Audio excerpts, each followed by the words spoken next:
Mas enfim, em 32 é criado o Plano Cohen, que é um documento falso que busca dar a entender que existe uma conspiração comunista contra o Brasil. O Congresso Nacional acaba sendo fechado e nós temos então a solidificação de Getúlio como um indivíduo com poder absoluto, um ditador mesmo. Mas em 42 nós temos o afundamento de alguns navios brasileiros.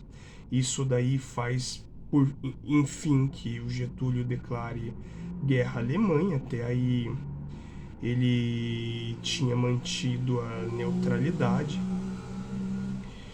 Ele tinha dado um discurso num navio a favor da neutralidade. 22 de agosto de 42 acaba ocorrendo essa declaração de guerra.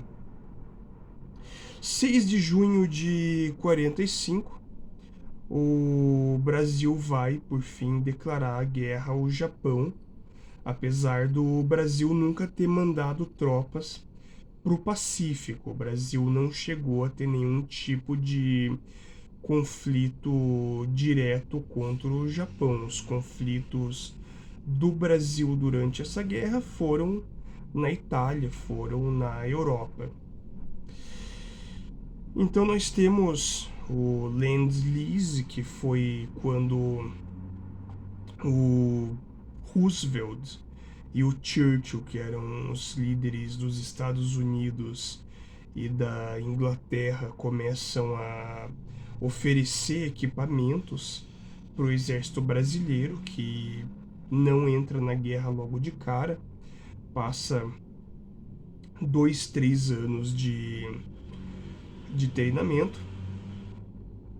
Então eles, com o Lend-Lease, acabam prometendo para o Getúlio a criação da siderúrgica no Nordeste, já que para os americanos era estratégico criar um aeroporto militar nessa região para ser mais fácil de enviar os aviões de guerra diretamente para a Europa.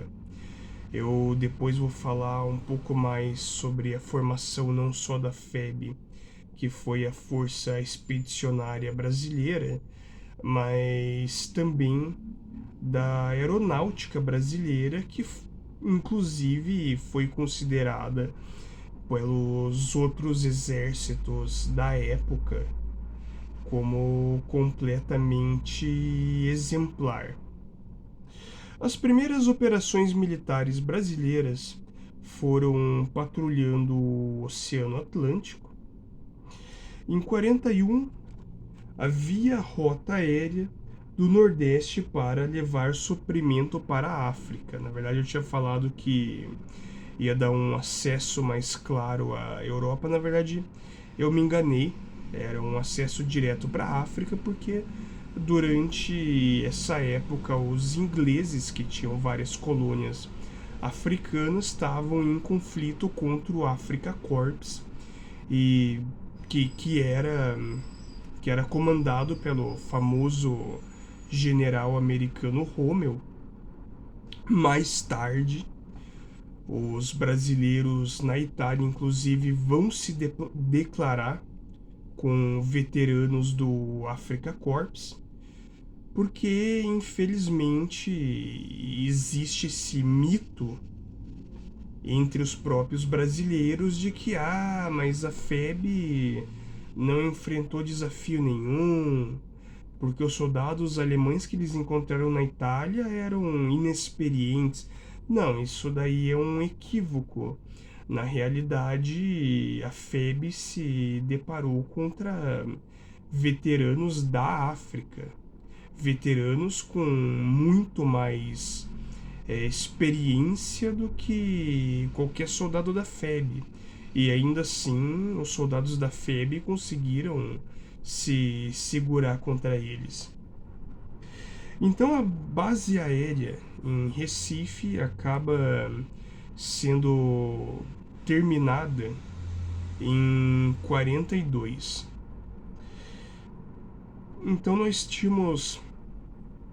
temos daí a formação da FEB, que ela tem um sistema triangular de organização em que você tem unidades que são subdivididas em 3 unidades menores.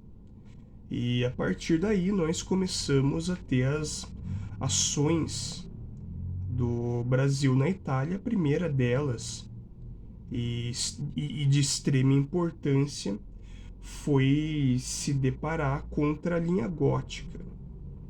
A linha gótica era uma linha alemã de defesa que os outros exércitos aliados não estavam conseguindo penetrar sob absolutamente nenhuma hipótese. Os americanos tinham recuado nessa tentativa e eles estavam, basicamente, a linha gótica ela se restabeleceu enquanto o exército americano estava se reagrupando. Eles conseguiram reocupar o território que os americanos tinham tomado deles. Inclusive eu vou depois colocar nessa playlist um vídeo que detalha um pouco melhor sobre algumas dessas batalhas.